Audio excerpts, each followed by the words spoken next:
Welcome back to the program. Line 5. Trent, you're on the air. Good day, Patty. Good day. How's it going in there? Top shelf, brother, are you? Oh, pretty good, boy, except for the ferry, which is why I'm calling in. Where are you calling from? I'm calling from Fort Howe, Labrador. Okay. Yep.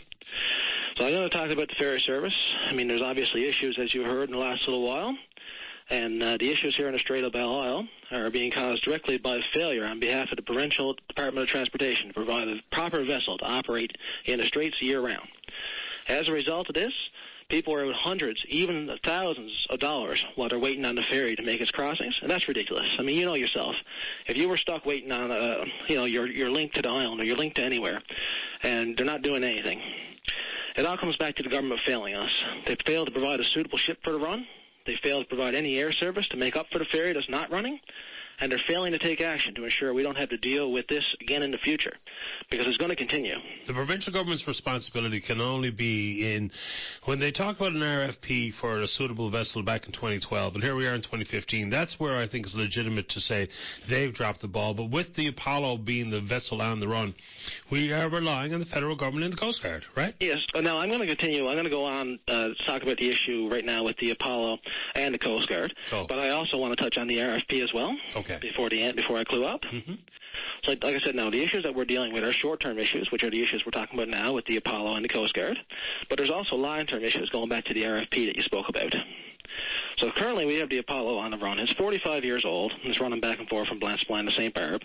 The Department of Transportation put it in place 15 years ago when it was already 30 years old. A lot of ships that age, passenger ferries, are being taken out of service, as we saw with the Caribou and the Smallwood. Mm-hmm. So right off the bat, you got to ask yourself, why does the Provincial Department of Transportation continue to try to operate a ship that's now 45 years old in these conditions? Now, let me be clear. I'm not blaming the operator. I'm blaming the provincial government for its failure to act when it comes to providing a proper ferry service for the Straits. This vessel is not equipped to provide year-round service. It simply does not have enough horsepower to push itself through the ice. That's the first issue we have to deal with. The vessel itself cannot propel itself through the ice. It has trouble even propelling itself through heavy slob. Now, to add insult to injury, the Apollo is currently being escorted by the Anne Harvey, which is one of the smallest icebreaker-capable vessels in the fleet. It's actually classified as a high-endurance multitask vessel, not even an icebreaker. That's right, yeah. But it is capable of breaking ice. It's not wide enough. It's over a meter narrower than the Apollo. So right off the bat, it doesn't cut a channel wide enough for the Apollo to follow. And as we've seen, the Apollo doesn't have enough power to push itself through the channel that it does open. It doesn't have the power to push itself through the ice. Several weeks ago, we had the Larsen as an escort, and we had no issues. The Larsen is wider than the Apollo, which makes sense. It makes a path big enough for the Apollo to follow. But it also has significantly more horsepower, which is needed to operate in these conditions.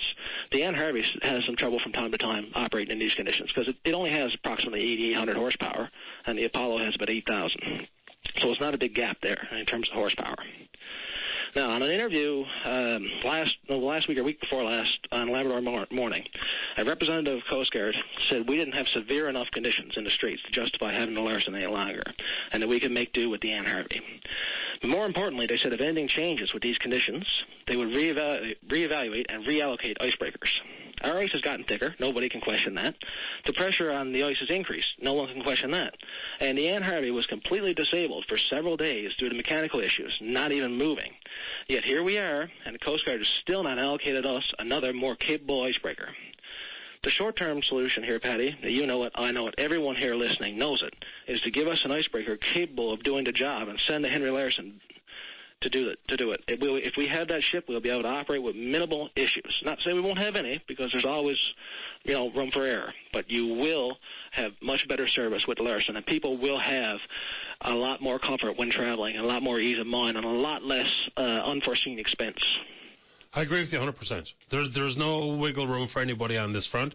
We're years talking about the exact same RFP, and to my knowledge, there's been no contract awarded. No, I'm sorry, go ahead, sir. So, no, the contract is not awarded. Nope. I mean, the RFP came out in December of 2013.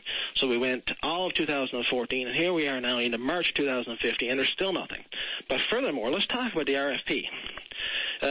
I've done my research. In the RFP, as I have a copy myself, they didn't request any specific ice class.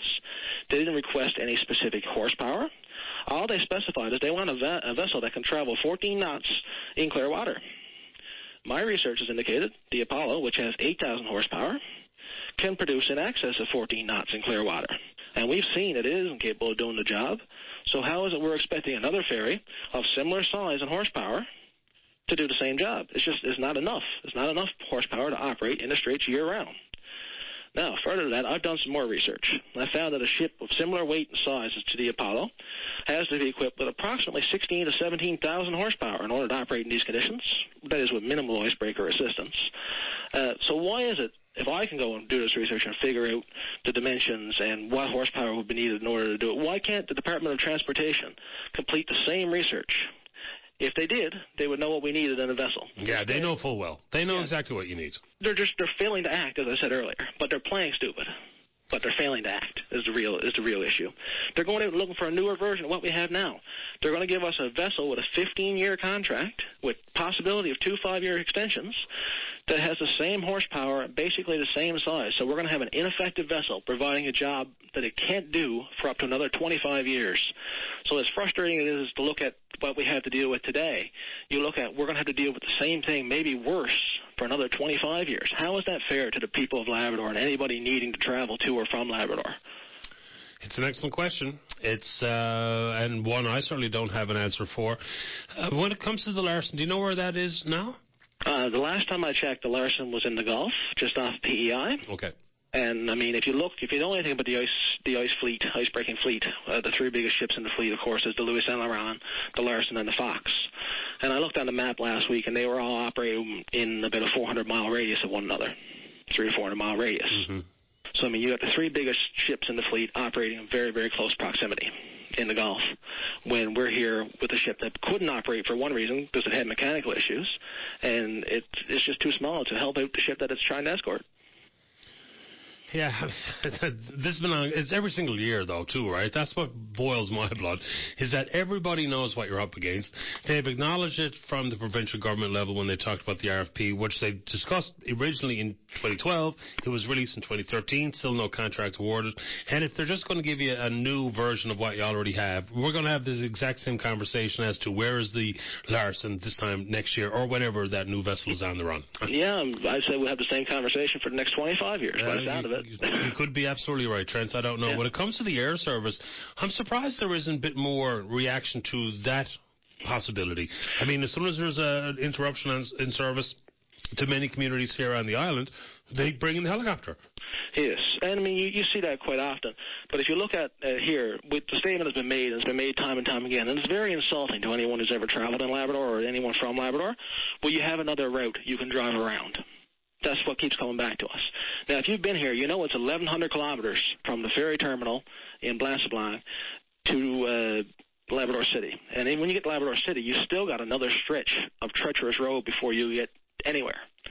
So if you've left Lab City to come here to the ferry, and then, well, you got another route, turn around and go back, I mean, that's a slap in the face. Points well made and accepted here 100%, Trent. Yeah, but I mean, like, that's what they keep throwing to us, is that we have another route, we have another link. But our other link, I mean, if I wanted to go, if my destination was St. Anthony for a medical appointment, or my destination was St. John's for a meeting, or my destination was Corner Brook, and I had to drive around, I mean, I got 3,000 or 4,000 kilometers that I got to drive to get all the way around, and I'm still stuck waiting for ferries in North Sydney.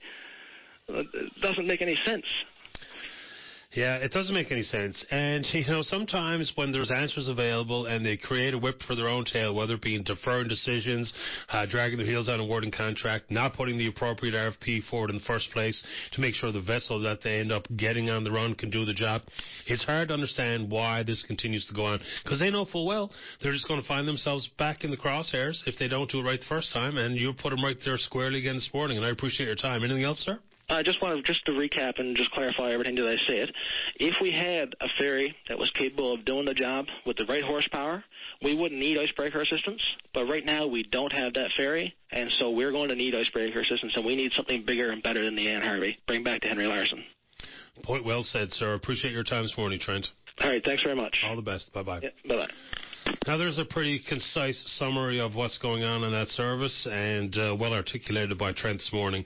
We do need some answers, and the people in Labrador and those on the island trying to connect with family, friends, business in the big land, they need some answers too.